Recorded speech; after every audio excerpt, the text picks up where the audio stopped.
Hello guys, welcome back to this channel. In today's video, I'm going to show you how to show notification on Android lock screen. Okay, let's get started. First thing first, we can open up our settings application, and after that we can go to the notification setting. Click on this notification setting, and if you want to activate or if you want to show the notification on your lock screen, you have to go to the lock screen notification, and here you just need to click on this toggle button to activate the lock screen notification.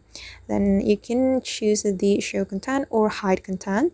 If you want to show the content of each application, you can choose this one.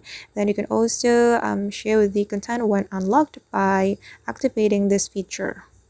Okay, now it's done, and after you activated the lock screen notification, you will get a notification on your lock screen without unlocking your phone.